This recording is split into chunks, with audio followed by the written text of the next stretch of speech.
हरे कृष्णा। सभी दर्शकों का स्वागत है। नमो विष्णुपादाय कृष्ण पृष्ठाय भूतले श्रीमते भक्ति वेदांत स्वामिनिति नामिने। नमस्ते सारस्वती देवे गौरवाणी प्रचारिणे निर्विशेष शून्यवादी पाश्चात्य देश तारिणे। जय श्री कृष्ण चैतन्य प्रभु नित्यानंद श्री अद्वैत गदाधर श्रीवासादि गौर भक्तवृंद। हरे कृष्ण कृष्ण कृष्ण हरे हरे, हरे राम राम राम हरे हरे। तो आज हम सामान्य लोगों के मन में एक ये प्रश्न उठता है कि मनुष्य जीवात्मा यदि आध्यात्मिक है तो उसको शरीर, भौतिक शरीरों की प्राप्ति कैसे होती है। और तो क्या केवल ये एकमात्र शरीर है जो हमें प्राप्त हुआ है, या इससे पूर्व भी हम पहले भी अन्य कई शरीर प्राप्त कर चुके हैं और आगे भी कभी शरीर प्राप्त कर सकेंगे। इन प्रश्नों का जो है उत्तर हम महाभारत के माध्यम से आज जानने का प्रयास करेंगे। तो महाभारत के शांति पर्व में मनु जी बृहस्पति जी को समझाते हुए कह रहे हैं कि जब तक जीव कर्मों के द्वारा निर्मित इन शरीरों से ही स्वयं की पहचान करता है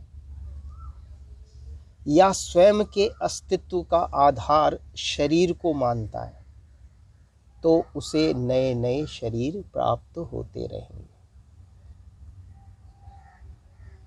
तो ये शरीर हम जो है किस लिए प्राप्त कर रहे हैं? क्योंकि हमने अपने मूल स्वरूप को छोड़कर, जो मूल हमारा स्वरूप है, आत्मा स्वरूप, आत्म स्वरूप जो हमारा है, उसको छोड़कर जब हम अन्य शरीरों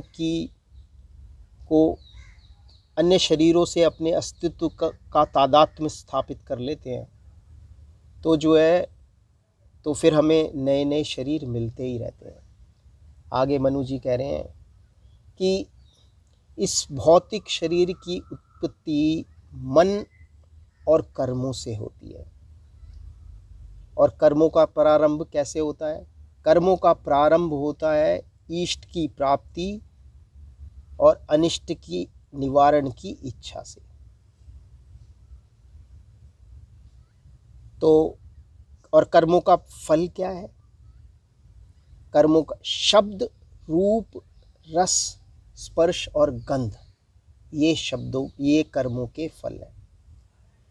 तो मनु जी बृहस्पति जी को समझाते हुए कहते हैं कि किसी भी एक शरीर में उक्त पांचों फलों के विभिन्न संयोजनों को भोगने की शक्ति नहीं होती। अतः विभिन्न विभिन्न शरीरों से जीव अपने शुभाशुभ कर्मों के फलों को भोगता है। फल की इच्छा रखने वाला मनुष्य अपने कर्मों में जैसे जैसे गुणों का संपादन करता है, उसी गुण से प्रेरित होकर वह उस कर्म के फल को भोगता है।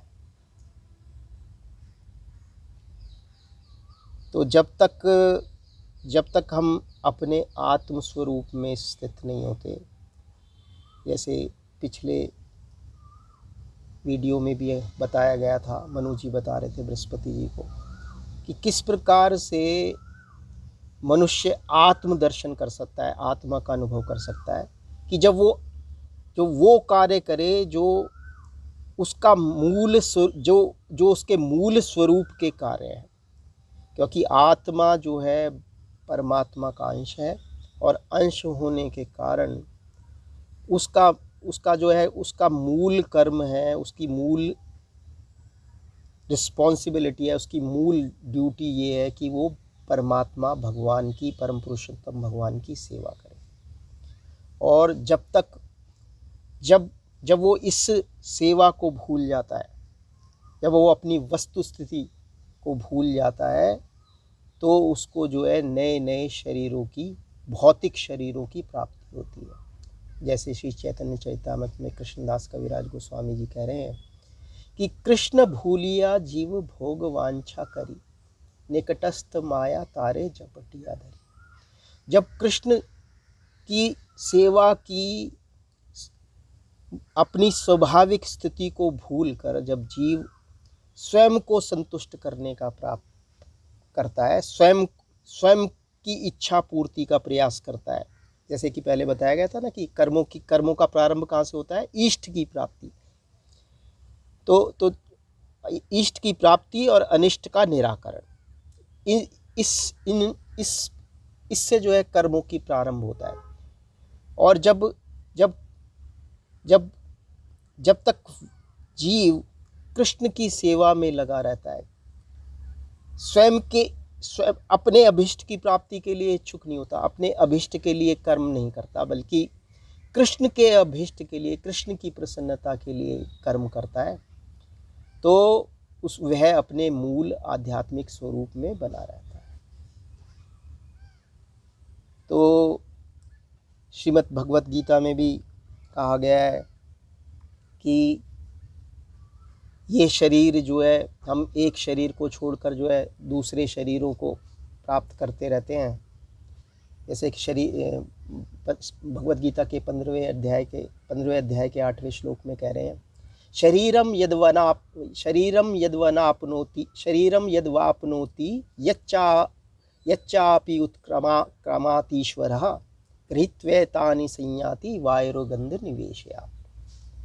कि जिस प्रकार से वायु जो है जहाँ से भी गुजरती है वहाँ की गंध अपने साथ लेकर चली जाती है, उसी प्रकार से मन में जो कर्मों से जो जनित संस्कार हैं, मन कर्मों जनित संस्कारों के साथ इस जीव को एक शरीर से दूसरे शरीर में देहांतरित करता रहता है।